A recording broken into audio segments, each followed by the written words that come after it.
What are the first words you should say in a speech? And what are the last words you should say in a speech?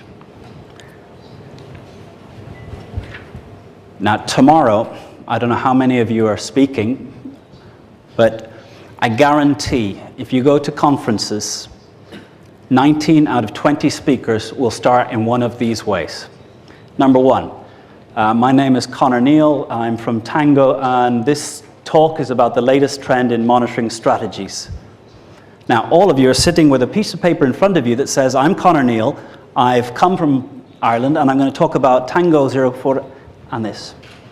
So, by repeating what you already know, I'm giving a signal that it's a time to get your BlackBerry out.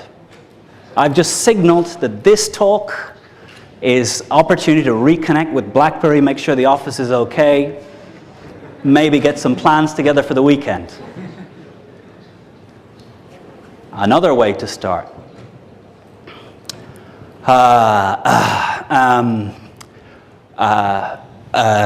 The lights, the mic's working. How much time have I got? Okay, right.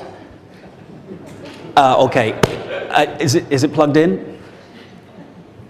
And you laugh, but I guarantee tomorrow there's going to be some moments that get a little bit of that.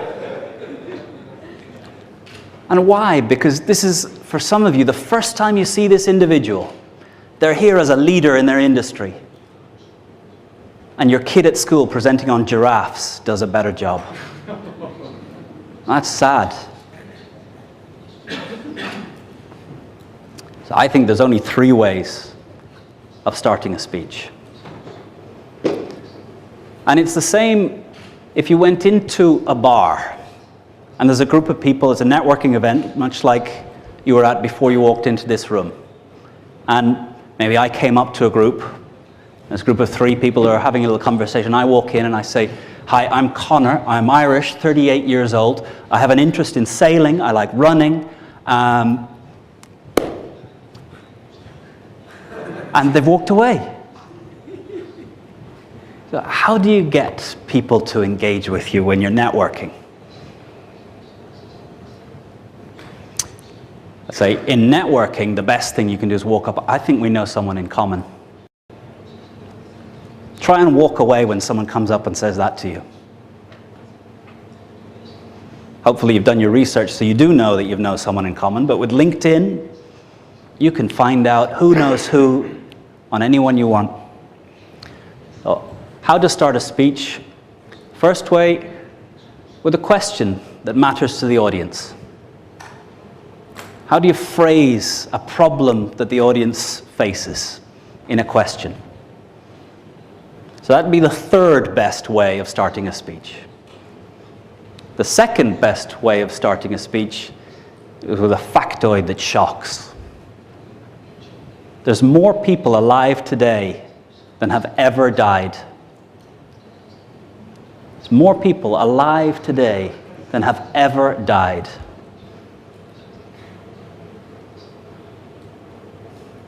So there's a lot of speeches that can follow on from there. Every 2 minutes,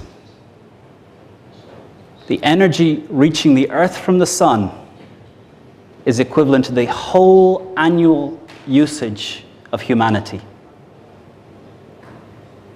All the energy, all the cars, everything moving, all the lighting, all the air conditioning of the world in 1 year is equivalent to 2 minutes of sun. Does that change how you think about energy? So, what's a fact that shocks the audience into rethinking? And Google has transformed your ability to get at these facts. Given 2 or 3 minutes, you can find out, 1, whether anything I've said is true, but you trust me because I looked the part and I'm from ESA. Those are, in fact, 2 true facts. I usually get someone come up to me at the end, are you sure? How do they measure dead and alive? But it's true. And it's not even close. But the best way to start a speech and the way that I hope all of you use from now forward, is the same way we start a story to a child. Now, how do we start a story to a child? Érase una vez. Once upon a time. And what happens when you say once upon a time? I can tell you what happens when I say once upon a time. My daughter leans forward, gets ready to hear, engages. And we were all trained as kids to know when a story's coming. We also know when a teacher is about to deliver a 40-minute boring lecture that has no impact on our lives. But in business, you don't hear Jack Welch saying once upon a time. Steve Jobs doesn't start his speeches once upon a time. So there's a grown-up way of saying once upon a time. And if you listen to the conversations that are interesting around you at a dinner table, in a networking event, if you listen to the people that are gathering, the group of 8 that are listening to them, the way they're talking is different. The way they start is different. The way you tell stories as an adult is, in October, it was the last time I was in this room. There were 120 people in the room, and I was having a little conversation with one of the world experts on public speaking. And he said something to me. He said something to me that's had me thinking ever since. He said something to me that changed what I think about what's important in speaking. So now I can pause for about 30 seconds, 2-3 minutes, and you want to know what he said. So, in speaking in sales, we assume self-interest.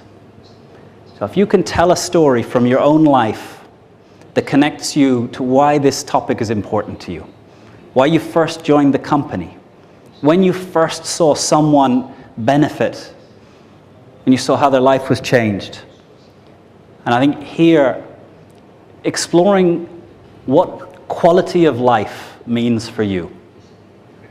In your business, how do you affect quality of life for a customer? Because that's where the stories that will start to connect you to the audience will come from. Because stories are about people. They're not about objects, they're not about things. It's about the people behind the things. If you want to tell a good story about Tango, don't talk about the software. Talk about the people who built the software, what they do, how they are, what's important to them, what they sacrifice. And in your own life, what does quality of life mean? What sacrifices have you made to achieve something that was more important?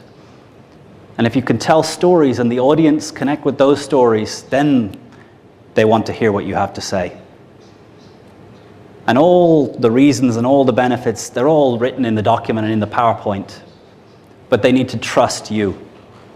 And they need to care about you as a person to engage with you and then decide that they will act.